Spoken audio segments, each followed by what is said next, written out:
if you have your guns, you're also much more likely to be an assertive person who's willing to protect that which is valuable to you. So we still have plenty of individual freedom in some places in the States more than others, but it certainly helps to have a life that works, that enables you to navigate these ups and downs. So if you lose your mind by cancel culture or Democrats winning an election, it's because there's something wrong with the way you're living your life.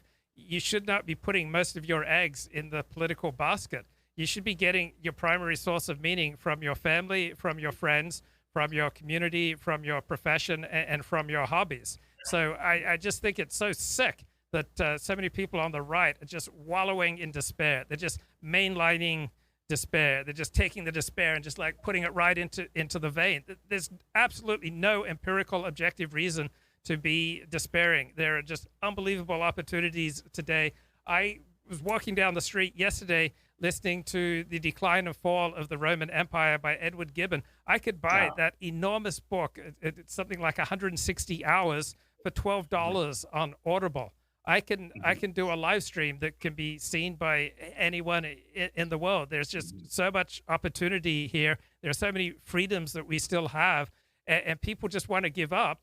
You can still practice your religion. You can still read books. You can go to LibGen and you can download almost any book published in the last 20 years for free.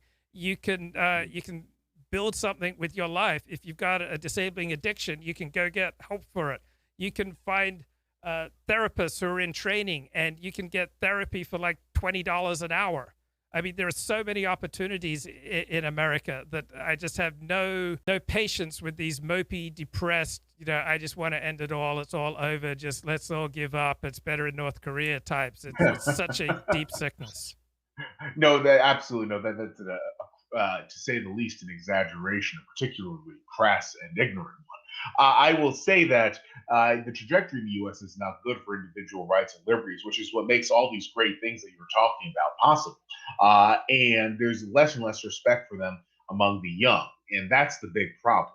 And people are not moving to the right as they get older as they have in the past. I'm looking at some data from millennials, and I can't. I'm not surprised by that because increasingly it's thought of as that if someone's on the right, it's not just because they're wrong on policy, it's because they're a morally bad person. And for many people, politics are a replacement of religion for something supernatural and organized. So I think you're going to see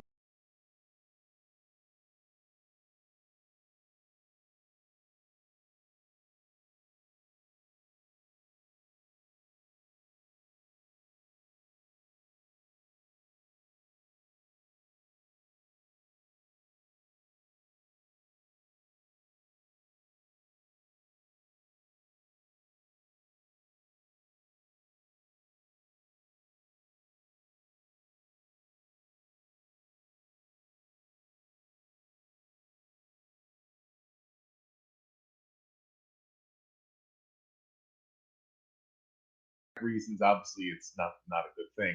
But if it's because of something that directly impacts them, like somebody just got elected mayor who's going to make it so you can't run your business anymore. People embrace despair or extreme solutions for the most bogus of reasons. For example, Greg Johnson, the editor of Countercurrent, says that the whole reason he became a white nationalist was because of the scholarship of Kevin McDonald.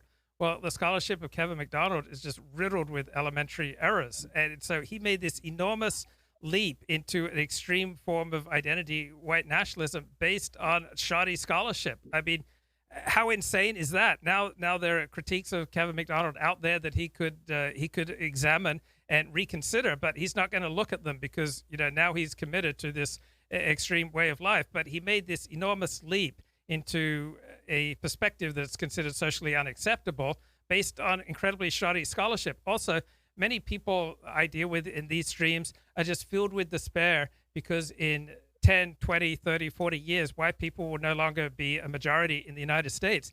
This thinking is based on shoddy scholarship. They don't understand how the U.S. Census